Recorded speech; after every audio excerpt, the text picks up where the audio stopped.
mañana, el director del Hospital de Traumas, Aníbal Filártiga, informó que la niña sufrió un traumatismo cráneoencefálico severo, pero se encuentra estable y sedada.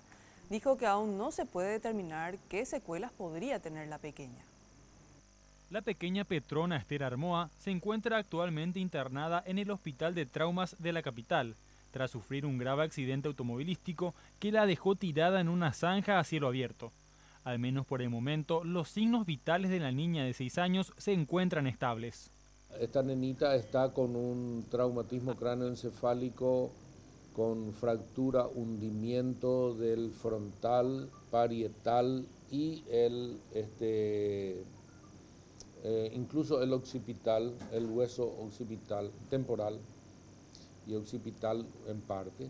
Produjo un sangrado dentro de la vaina del cerebro y una contusión cerebral importante con edema cerebral.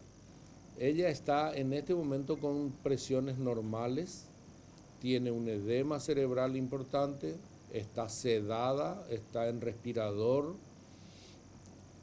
no tiene otras lesiones graves, salvo unas imágenes pulmonares que pueden deberse a contusión pulmonar por el golpe o eventualmente pudo haber aspirado un poco de agua al caer inconsciente al charco donde cayó, ¿no?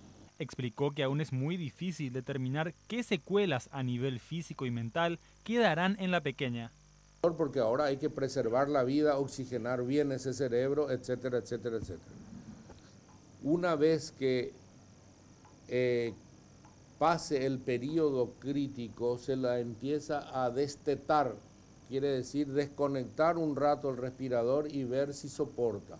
Se vuelve a conectar cuando se cansa, se vuelve a desconectar para darle ejercicio respiratorio, porque cuando está en respirador es la máquina la que trabaja, no sus músculos. Entonces tiene que rehabilitar ese hábito. Cuando ella está en condiciones, entonces se le desconecta y se suspende la sedación. Y cuando ella está absolutamente fuera de efectos de sedantes, entonces se evalúa cuál es el grado de actividad cerebral y qué daños eventualmente puede haber, qué reflejos están faltando o qué función cerebral está dañada.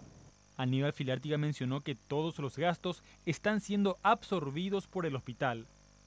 Cuando estamos poniendo más de 5 o 6 millones estando en terapia, o sea, a veces los familiares, los amigos hacen colectas, piden a la ciudadanía por un sentido de humanidad y de solidaridad, pero realmente no le está faltando absolutamente nada a ellos. Si ellos quieren hacer esas cosas para brindarle unos pesos a esta gente, aunque sea para la comida diaria, enhorabuena. Filártiga destacó la rápida acción y la humanidad del conductor del vehículo, que no tardó en reaccionar y llevar a la pequeña hasta el hospital más cercano, ya que afirmó que la primera hora es crucial ante un trauma.